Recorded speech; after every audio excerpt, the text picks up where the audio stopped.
Eine Sache sollten wir uns Trompeter bewusst machen. Wir arbeiten permanent mit Luftdruck. Bei tiefen Tönen ist er natürlich wesentlich geringer als bei hohen Tönen. Woran liegt das? Sobald ich den Ansatz anspanne, strömt weniger Luft durch meine Lippen. Klar, das Ventil, das Loch, das meine Lippen formt, bzw. der Durchlass ist kleiner. Die Anspannung höher. Die Luftmenge, die fließt geringer, aber die Luftgeschwindigkeit bei hohen Tönen ist schneller. Bei tiefen Tönen genau das Gegenteil. Die Lippen schwingen langsamer, es fließt mehr Luft über unsere Lippen ins Instrument und dementsprechend ist der Druck, der in unserer Mundhöhle, in unserem Körper entsteht, auch geringer. Wenn man sich das mal veranschaulicht, spielt man ein tiefes C zum Beispiel.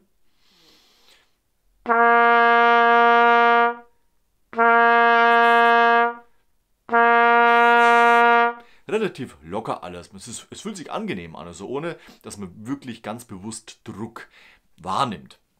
Wenn ich jetzt nach oben gehe, zum Beispiel zum C2,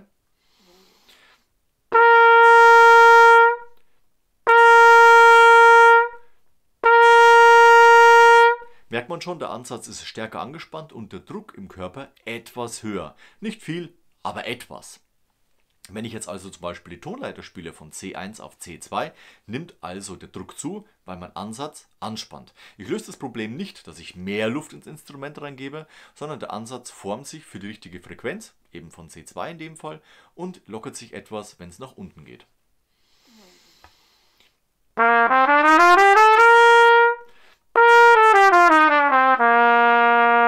Also da auf jeden Fall mal hinfühlen, hineinfühlen, darauf achten, was passiert denn eigentlich mit dem Ansatz, wenn ich von der Tiefe in die mittlere Lage spiele. Und das gleiche gestaltet sich natürlich ähnlich, nur etwas extremer, wenn ich jetzt von C2 bis C3 spiele. Das ist mein Gefühl, mein Druck, meine Kompression für das C2. Und jetzt spanne ich die Ansatzmuskulatur an.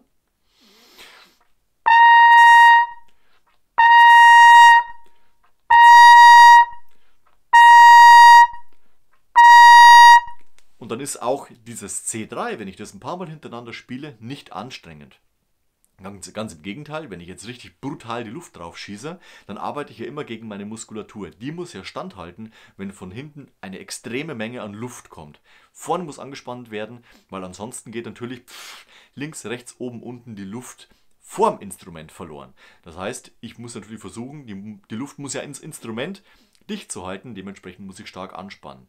Wenn ich jetzt aber die gleiche Luftmenge benutze, spanne ich die Muskulatur an und dann habe ich den Ton auch. So, und jetzt mache ich genau das gleiche, was ich gerade eben gespielt habe, von C1 auf C2, jetzt von C2 auf C3. Ruhig langsam, damit man reinfühlen kann, was passiert. Aber nicht zu langsam, man braucht ja noch vernünftig Luft oben und man will nicht kämpfen um den letzten Tropfen. Los geht's.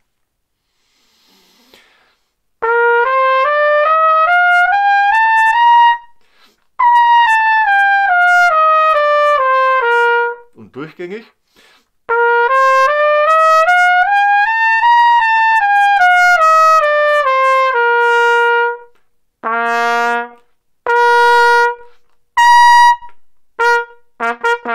Jawohl, und ich wünsche dir dabei viel Erfolg. Fühl mal rein, wie sich unterschiedlich deine Lagen anfühlen und über die Tonleiter, auch chromatisch etc., Dreiklänge, kannst du immer eine Verbindung zu der nächsten Lage, zur nächsten Oktave schaffen.